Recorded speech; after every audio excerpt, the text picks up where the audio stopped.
بسم اللہ الرحمن الرحیم والصلاة والسلام علی سید المرسلین وعلی آلہ واصحابہ اجمعین اما بعد۔ وضو میں کتنی چیزیں سنت ہیں؟ ویسے تو وضو بہت اہم عبادت ہے اور بہت بڑا ذریعہ ہے پاکی کا، اور وضو کے ذریعے نماز وغیرہ پڑھنا حلال ہو جاتا ہے ہمارے لیے۔ تو آئیے ہم وضو کی سنتیں جان لیتے ہیں کہ وضو میں کون کون سی چیزیں سنت ہیں، کیا کیا چیزیں ایسی ہیں جن کا کرنا سنت ہے۔ نمبر 1، نیت کرنا۔ وضو کی نیت، یہ مستقل ویڈیو میں نے بنائی ہے، وضو کی نیت کرنا سنت مؤکدہ ہے، تو اس لیے سب سے پہلے وضو کی نیت کرنا یہ سنت ہے۔ نمبر 2، تسمیہ یعنی بسم اللہ الرحمن الرحیم پڑھنا۔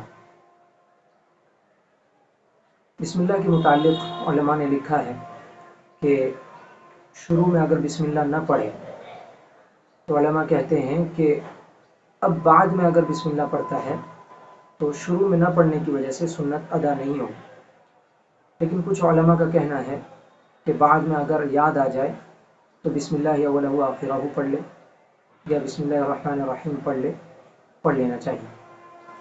اب وضو کے شروع میں جو بسم اللہ پڑھیں گے تو بسم اللہ کون سا بسم اللہ پڑھیں گے؟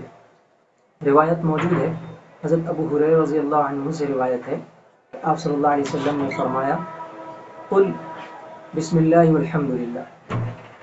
اور علماء نے یہ بھی لکھا ہے کہ بسم اللہ العظیم والحمدللہ علی دین الاسلام، یہ دعا بھی پڑھ سکتے ہیں، اور بسم اللہ والحمدللہ یہ روایت بھی موجود ہے۔ نمبر 3، شروع میں 3 مرتبہ گٹوں تک ہاتھ دھو لے۔ نمبر 4، مسواک کرنا۔ اب مسواک کا وقت کون سا ہے؟ علماء نے لکھا ہے کہ وہی جو کلی کا وقت ہے اسی وقت مسواک کر لے۔ نمبر 5، 3 مرتبہ کلی کرنا۔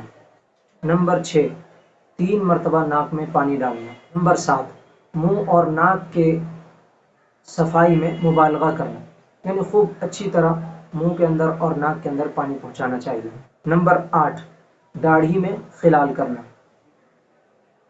اگر گھنی داڑھی ہے کسی کی تو اس میں خلال کرنا یہ بھی سنت ہے۔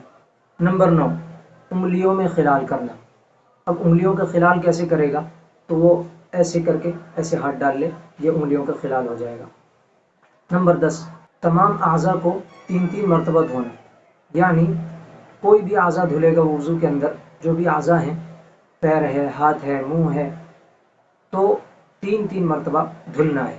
نمبر 11، پورے سر کا مسح کرنا۔ پورے سر کا مسح کس طرح کرے گا؟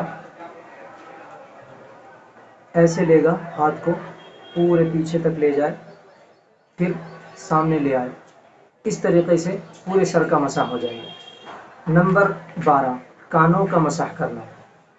کانوں کا مسح کس طرح کرے گا؟ اس طریقے سے لے گا، یہ شہادت کی انگلی کے اندر والے حصے سے ایسے لے کر ایسے کرے گا، یہ کانوں کا مسح ہو گیا، اور اس کے بعد پھر یہ کان کے پیچھے طرف کا ایسے مسح کر لے، یعنی انگوٹھے سے اس طریقے سے مسح کر لے، یہ کانوں کا مسح ہو گیا۔ نمبر 13، ترتیب وار وضو کرنا، یعنی جس ترتیب سے قرآن و حدیث میں وارد ہے اس طریقے سے وضو کرنا۔ جیسے اگر فرائض وضو کر رہا ہے تو پہلے منہ کو دھوئے اچھی طرح، اس کے بعد پھر دونوں ہاتھ کی انگلیوں تک، پھر سر کا مسح، پھر پاؤں، تو یہ ترتیب وار ہوا۔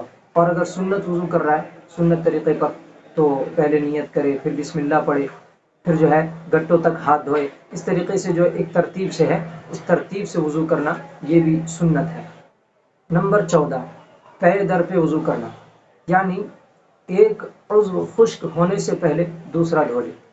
ایک عضو مثال کے طور پر ابھی ہاتھ دھلا ہے اور یہ سوکھا نہیں ہے کہ وہ منہ دھو لے، تو اس طریقے سے ایک عضو ابھی سوکھا نہیں ہے کہ دوسرا دھو لے، اس طریقے سے اگر وضو کرتا ہے پے در پہ تو یہ پے در پہ کرنا یہ سنت ہے۔ یہ تمام چیزیں جو 14 چیزیں آپ کے سامنے بیان کی گئیں یہ متفق علیہ سنت میں شامل ہیں۔ البتہ کچھ چیزیں ہیں جو علماء کہتے ہیں کہ یہ سنت ہے اور کچھ علماء کہتے ہیں کہ یہ مستحب ہے، وہ کیا ہے اس کو بھی سن لیں۔